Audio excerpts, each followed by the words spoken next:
In 1944, my machine gun squad helped take from the Germans a little town called Zweifel. We were receiving aerial bombings from the enemy forces, and some of us sought refuge in a house. I was so tired and hungry and weary with war, and I saw in that kitchen where I was a large jar of cream that had been allowed to set in the warmth of the home until it became clabber. I was hungry, searched for a spoon that I could use to eat the clabber. In combat, you throw away everything that is unimportant to you.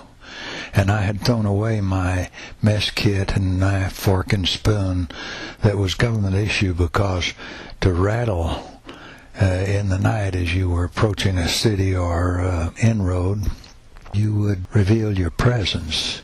All I had was hope that one of these days this war would be over. As I started to eat the hard milk, I heard a noise in the cellar and realized that none of us had checked the cellar to see if there were any German soldiers there hiding out or any civilians with weapons. I remember grabbing my rifle and easing over to the door that led to the basement of the house, and with my rifle I nuzzled the door open and peered into the darkness for a few moments and eased down the steps. And when I turned and looked, I saw the silhouette of 4 adults and 2 little ones.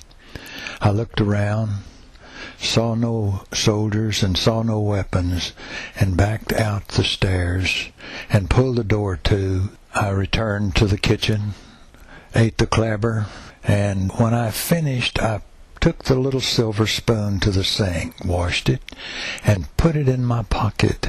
And I used it the rest of the time I was in the military and brought it home with me. It was a prized possession from the war. In 1975, I felt the pull of the great giant engines of the 747 catapult us into the sky above Dallas-Fort Worth. And in one night's flight, we were in Frankfurt, Germany.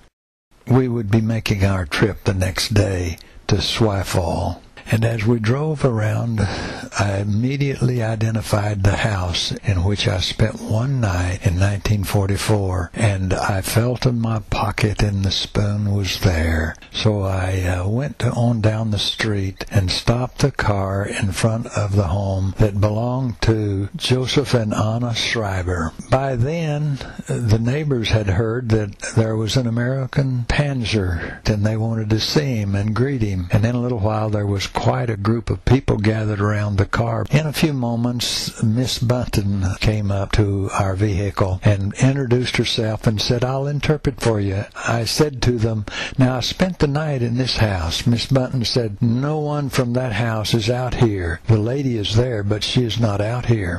And I said, "Let's send for her." And she came out the front door and greeted us. And Miss Button asked her in our presence, "This American said that he spent the night in your house." And she said, no Americans stayed in my house at all. And I said, "Ask her if she lost a little silver spoon." And she slapped her hand against her hip and said, "He's been in my home. Bring him in. He's been in my home." And Betty and I went into her home, and what a nice visit it really was. Had they been armed when I entered that house in 1944, it is without doubt I would not be here today for this interview. But we have become wonderful, wonderful friends. Incidentally, she said you are not to return the little silver spoon. I have other tableware now, and this will be a memento between us. The last time we saw her, she hugged Betty and pointed toward heaven and said, "If I don't see you again, I'll see you in heaven."